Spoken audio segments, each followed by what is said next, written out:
Chapter 13. Heathcliff's Son at Wuthering Heights, 1797. Linton was very surprised to be woken so early and told that he had another journey to make before breakfast. As we rode the 4 miles to Wuthering Heights, he kept asking me questions about his new home and the father he had never seen. When we arrived, Heathcliff, Hareton and Joseph all came out of the house to inspect the child. "Master, that's not a boy," said Joseph after a while. "Look at that white skin and fair hair. Mr. Edgar's sent you his daughter instead." "God, what a beautiful creature," laughed Heathcliff scornfully. "That's worse than I expected." I helped the trembling child off the horse and into the house. Heathcliff took him roughly by the arm. "I hope you'll be kind to him, Mr. Heathcliff," I said. "He's weak and ill, and he's all the family you've got." "Don't worry, Ellen," replied Heathcliff with a smile. "As Isabella's son, he'll inherit Thrushcross Grange one day, and I don't want him to die before that. He'll be educated as a gentleman. But I'm bitterly disappointed at having such a weak, crying baby for a son." So poor Linton was left in his father's care. At first, Cathy was miserable, because she would not now have anyone to play with, but she soon forgot him. Whenever I met Zillah, the housekeeper in the village, I used to ask her about Linton. "He's often ill," she told me, "and so selfish. He has to have a fire even in summer. He calls for cakes and hot drinks all the time. He only ever thinks of himself. Mr. Heathcliff can't bear being in the same room as him." Several years passed without any more news of Linton. In 1800, Cathy reached the age of 16. We never celebrated her birthday because it was also the day her mother died. On this particular day, she came downstairs dressed for going out and suggested a walk on the moors with me. Her father gave permission. It was a lovely spring morning, and I was very happy walking in the sunshine, watching Cathy running ahead of me. But we had walked further than I had realised, and I called to her to come back. She did not seem to hear me. We were on the moors, close to Wuthering Heights, when I caught sight of 2 men talking to her. I recognised Heathcliff and Hareton at once. I hurried to catch up with her. "Miss Cathy," I said breathlessly, "we must go home. Your father will be getting worried." "No, he won't, Ellen.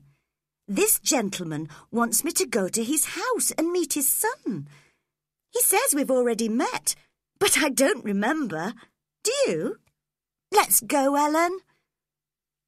Although I protested, she and Hareton were already halfway to Wuthering Heights. Heathcliff and I followed behind. "It's very bad of you, Mr. Heathcliff," I scolded him. "Mr. Edgar will blame me for letting her go to your house." "I want her to see Linton, Ellen," he replied. "Listen to my plan. It's really a very generous one. I want the 2 cousins to fall in love and marry. You know, Cathy won't inherit anything from her father. My son Linton will inherit all the Linton fortune when Edgar dies. If she marries Linton, she'll be wealthy. Of course, if Linton dies, then the money comes to me as his only other relation." I was still angry with Heathcliff, but it was too late to stop Cathy entering Wuthering Heights. She was delighted to rediscover her cousin Linton, who was keeping warm by the fire. "If he is my cousin and you are his father," she said to Heathcliff, smiling, "then you must be my uncle. Why don't you ever visit us at the Grange?"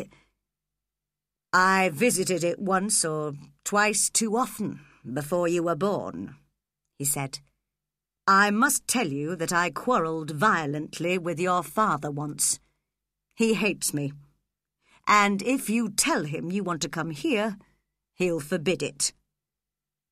"Well, if I can't come here, Linton can come to visit me at the Grange," suggested Cathy happily. "It'll be too far for me," said her cousin weakly. "It would kill me to walk 4 miles. Heathcliff looked scornfully at his son.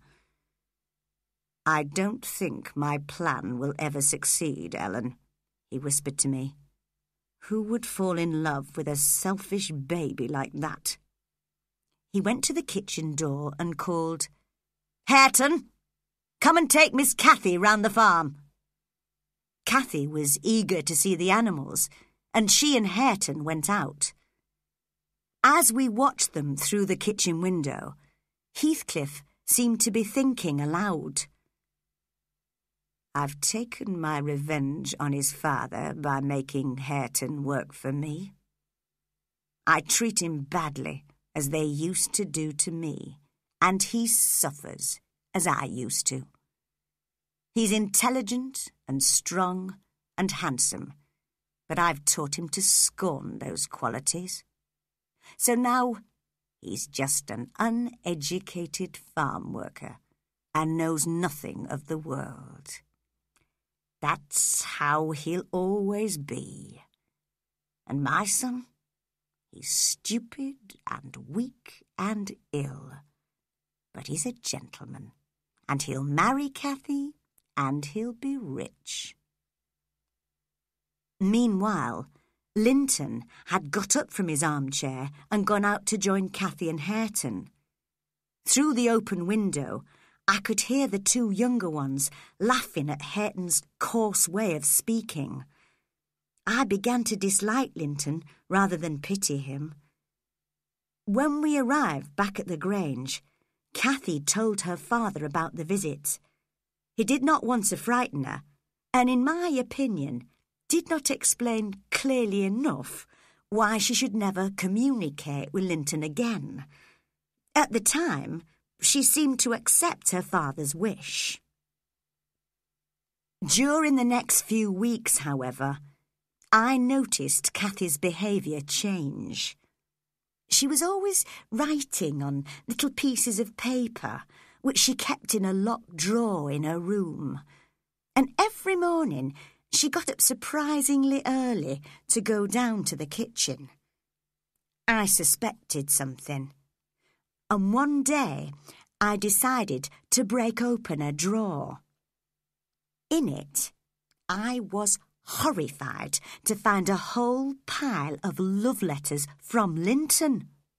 The 2 cousins had been writing to each other in secret for several weeks, and Cathy had used the milkman as a messenger.